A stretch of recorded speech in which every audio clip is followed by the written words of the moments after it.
उधर इजरायल के हमले में गाजा में एक इमारत आग के गोलों में तब्दील हो गई। दावा किया गया कि यह हमला गाजा पट्टी के बीचों बीच किया गया और जिस इमारत पर हवाई हमला हुआ वो धुंधु कर जलने लगी।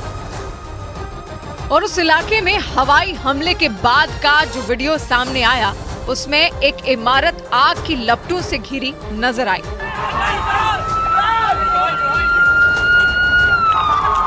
हमले के तुरंत बाद ही वहां भगदड़ मच गई और लोग भागते नजर आए। एक तरफ वो इमारत आग में धधक रही थी तो दूसरी तरफ पूरे इलाके में सायरन की आवाज भी गूंज रही थी।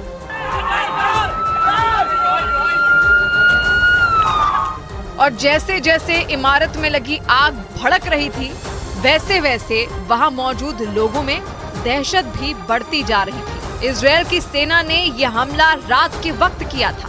ऐसे में उस इलाके से लोगों को भगाने का मौका नहीं मिला, लेकिन फिर भी जिसे मौका मिला वो अपनी जान बचाने के लिए भागता नजर आया। थोड़ी ही देर में हमले की खबर मिलते ही वहां फायर ब्रिगेड की टीम पहुंची और उस इमारत में लगी आग को बुझाने की कोशिश शुरू की गई। लेकिन इस इमारत में लगी आग को बुझा पाना उतना आसान नहीं था। आग पर काबू पाने के लिए कई घंटे की मशक्कत करनी पड़ी और जब आग बुझी तो वहां तबाही के कई और निशान देखने को मिले, क्योंकि वो इमारत आग में पूरी तरह से जल चुकी थी और जर्जर भी हो चुकी थी। इमारत के चारों तरफ मलबा बिखरा हुआ था और जब रेस्क्यू टीम उस इमारत के अंदर दाखिल हुई तो वहां धुआं भरा हुआ था, जिसकी वजह से उन्हें सांस लेने में भी दिक्कत हो रही थी। और अंधेरे की वजह से उस इमारत के अंदर एक एक कदम आगे बढ़ाना किसी खतरे से कम नहीं था। फिर भी उस इमारत के अंदर टॉर्च की रोशनी में रेस्क्यू ऑपरेशन चलाया गया और वहां मलबे में फंसे लोगों की तलाश की गई।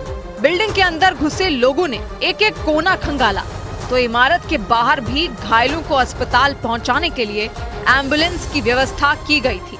इजरायल की सेना के हवाई हमले में सिर्फ एक इमारत को ही नुकसान नहीं पहुंचा था, वहां हुए हमले में कई इमारतें जमींदोज हो चुकी थी, जिसकी वजह से पूरा इलाका ही खंडहर नजर आ रहा था। चारों तरफ बिखरे पड़े मलबे और अंधेरे की वजह से रेस्क्यू ऑपरेशन चलाना भी किसी चुनौती से कम नहीं था।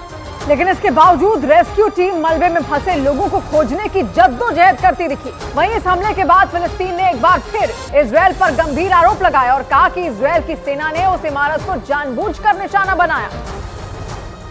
जबकि इजरायल की सेना का दावा है कि उस इलाके में हमास के लड़ाके छिपे हुए थे और उसी वजह से कई दिन पहले ही लोगों को वो इलाका और उस इमारत को भी छोड़ने के लिए कहा गया था।